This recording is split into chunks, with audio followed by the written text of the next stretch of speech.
What's up top 10 fam, hope you're having an awesome day. I'm your host Ayman and welcome back to another video. Now personally I am a hoarder. I barely ever get rid of anything. Like even on my phone I have all my pictures and albums from high school still, and I'm like, but what if I want to look back on them one day? I can't just delete these things. Even at home I'll keep things for sentimental reasons, only when I'm about to throw them away, and the rest of the time I literally just don't even think about these things, and it's like, why? Why you like this, Ayman? Just why?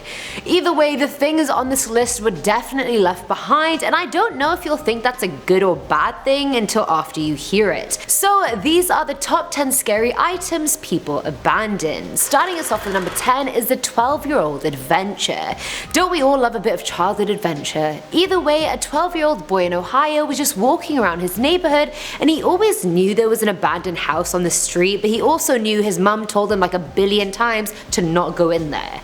On this day though, he was ready to risk it all, and he decided to go in. The house had been abandoned for a few years, and so he broke in and started exploring. When he got to the master bedroom, he opened up the closet assuming he'd find clothes, but instead found a hanging mummified corpse. Pin drop silence. The boy ran out of the house as fast as he could and told his mum, who then called the police. After thorough investigation, the police found out the body belonged to the owner of the house, Edward Brunton, who had committed suicide 5 years beforehand. His body had been preserved so well because being in the closet there was no sunlight and humidity was quite low. Honestly, oh my god, just imagine being 12 and finding a dead body. Nothing could prepare me for that. Nothing at all. And so for this one, it's not so much that an item was abandoned, it was more like clearly Edward had been abandoned since no one came to check on him for 5 bloody years. I'm sorry, Edward. If I knew you, I'd check on you. Maybe. Coming in at number 9 is Breaking Bad. This one's from a man called Jimmy who said his mum told him the story way back when. So back in the day, the police came to her house and told her she had to evacuate her house immediately. Freaked out, she listened and stepped outside her house to see a bus picking up all the residents living on the street. Apparently everyone was being evacuated because of the house at the very end of the road. It was owned by a chemist who was a massive hoarder. Apparently before he died, he hoarded a bunch of highly toxic, unstable chemicals in his basement that were likely to leak or explode. The bus was taking the people away because a truck was about to come and take the chemicals away, and in case of an explosion, no one could be there. Imagine this Breaking Badass guy was building some kind of destructive stash of chemicals and then decided, what's the point? And then abandoned them without even telling anyone.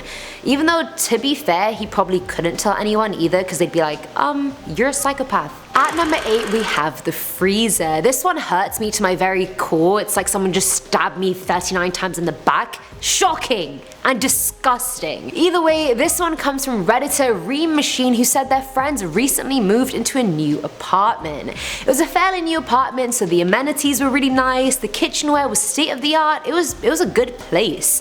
When they opened up the deep freezer, they found it filled with steaks from the previous tenants. It's like the gift that just keeps on giving. Now after removing all the steaks just to count how many there were, the friends found a bunch of dead cats at the very bottom of the freezer that the previous tenants had also lovingly gifted to them. I hate it.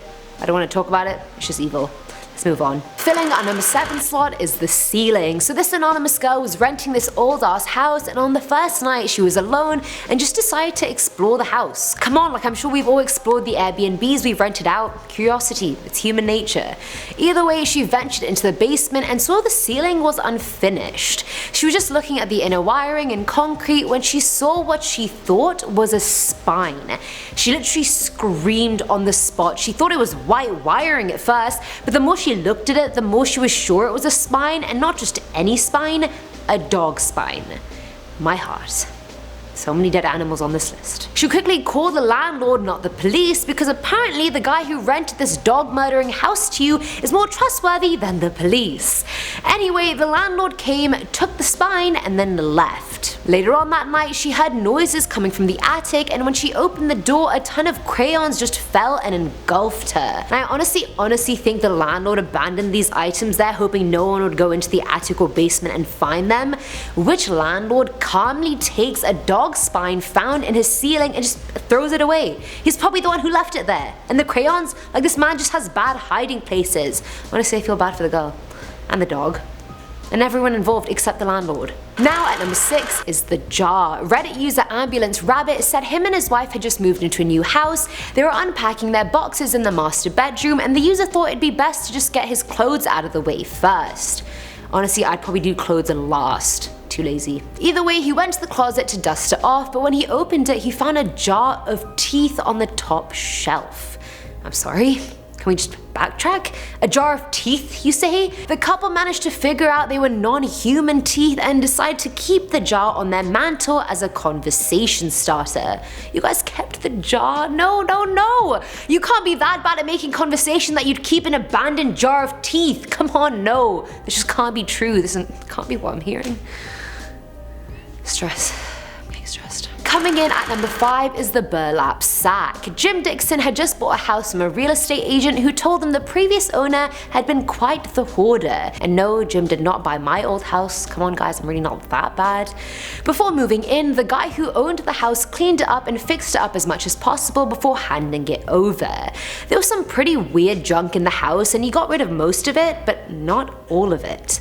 When Jim moved in and started looking around, he walked into the garage and found a cabinet on the wall that had a huge burlap sack inside filled with chicken feathers. And I'm not talking nice downy feathers that fill pillows, I'm talking coarse feathers like you just killed the damn chicken yourself and then plucked its feathers and stored them all. Legit, some of the feathers even still had blood on them. I feel like the hoarding is one thing, but that's actually weird. Like something sus was definitely going on. No one has a bag of bloody chicken feathers. It's just not a normal occurrence. This woman was murdering chickens, and for what? Also, I hate to break it to you, Jim, but that guy cleaning the house definitely found that sack and was like, nah, this is Jim's problem now. Legit, I would do the same if that was me. At number 4 is not safe for work. Literally, you guys, do not be listening to this one in public, thank you. Anyway, this story comes from Bill, who said him and his wife moved into a new house 4 years ago. While they were doing repairs, they decided to re-insulate the attic crawl space. And when they were doing that, they found a huge bag with 3/4 camcorder cassettes inside. That's like scandalous gold, I swear to God. And being the nosy hoes that Bill and his wife are, they borrowed a cassette adapter and borrowed a VCR and put the tapes in. And I honestly don't know what they were expecting, like lovely baby videos or something. If that was the case, they wouldn't have been abandoned. Come on people, think a little, Bill. Anyway, the couple was horrified to find the tapes were videos of a previous owner having awkward ass sex with prostitutes. Some were secretly recorded, others weren't. It was just a really gross series of videos. And if you're not old enough to know what I'm saying, I think honestly it's better that way. Just don't try and figure it out either. You can live your whole life not knowing, and you'll die happy. Filling our number 3 slot are the weapons. Reddit user Dr. Enter shared the story of how he bought an old Victorian style home for his family. The previous owner had only had it for about 3 or 4 years before selling it, so he pretty much took all his belongings with him. There were some bits and bobs left, but overall he pretty much took it all. But there was one thing that the family kept finding over and over and over again.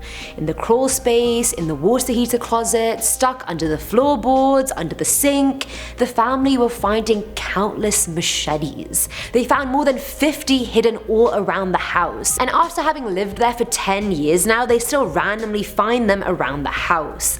WTF. I don't know how they didn't report the previous owner for this, because who the hell stores that many machetes in their house? What was he using them for? Was he hoping when the new family accidentally found them, they just accidentally slice themselves open and die? Like, what was his game plan? Protection against a zombie apocalypse if he got locked in his house? Like, machetes, you guys. Machetes. Wow. People are getting weird these days. I'm not gonna lie. Now at number 2 is the murder house. Reddit user Kitty Spin Echo said her parents bought an old rental property years ago and rented it out to her brother and his friends when he turned 18. After a year or two, the brother moved out because he just wasn't about that fast drug party lifestyle anymore, and he left. He was like, peace out, bros. Anyway, all the friends ended up moving out with him, and so the user moved in. As she was seeing what she was working with, she went into the basement and found a completely soiled mattress that had a rusty saw blade on it and a white hockey mask. Red flag number 1. I legit watched a scary movie when I was younger, and it was a very famous one. I don't know what it's called now, but the killer wore a white hockey mask too and had a blade, so like, Just saying. Anyway, one of the friends was also an artist, so along with a murder mask and weapon, she found weird, creepy Sharpie drawings on the walls of skeletons, zombies, and just weird dead things. Red flag number 2. Finally, when she went into the laundry room, she found a curtain on the window that had children's handprints all over it in white paint. Thankfully, the curtain was there when her parents bought the house, but the rest of the stuff wasn't. First off, why children's handprints? Like, what were you doing with these children? Was it just a nice arts and crafts project, or was it a victim memorabilia of a serial killer? And honey, I'm sorry to say this, but your brother's friends are freaking weird, and you need to investigate the weapon and the mask that they abandoned so conveniently. Like, who's your brother hanging out with? No. I refuse. I'm feeling like oddly protective over you and I don't even know you. And finally, at number 1 is the little boy. My master's muse shared this story and said that their family moved into a 100-year-plus house, and growing up they would hear the sound of a bouncy ball randomly, but her parents just blamed it on the radiator. You'd be able to hear the sound in different parts of the house, so it just wasn't making sense that it was the radiator. Either way, by the time the user hit her teens, she became really into ghosts and stuff and started using a homemade Ouija board. She would communicate with one spirit or ghost often, but all they ever pointed to was the word hi. Either way, she then asked how old it is, to which the spirit responded 3. Her dad at this point was getting annoyed she was even believing this stuff because he was a major skeptic. She told him to join her and he asked the spirit if it liked playing with toys. The answer? Yes. The user asked about a few toys and the ghost said no. When her dad asked about Jax, the spirit said yes. And Jax is a type of toy, I feel like way back when, not my generation, so. Either way, after the spirit said yes, they heard the bouncy ball sound straight away, and at this point even the dad was like, shit, I can't deny that just happened. Anyway, years and years later, the family decided to remodel the kitchen. Inside the wall behind the butler's pantry, they found a bunch of old photos and a set of Jax. Case closed. One of these previous families abandoned some of their most precious belongings. I feel like this little boy died in this house and the family just couldn't take it, so they abandoned the house altogether, leaving his favorite toy behind, and I guess his spirit or ghost must have attached itself to the Jax. So technically they left their little boy behind too. Tears. I cry for you. Either way, that's all for today's video, guys. After doing this video, it's low-key making me feel ashamed for being a hoarder. I'm not as bad as the people on this list though, I swear. I have like no dead body in my closet or anything. Either way, have you guys ever found anything that people have left behind that just creeps you out? Let me know in the comments below, and as always, I'm your host Ayman Hassan, and I'll see you next time. Bye!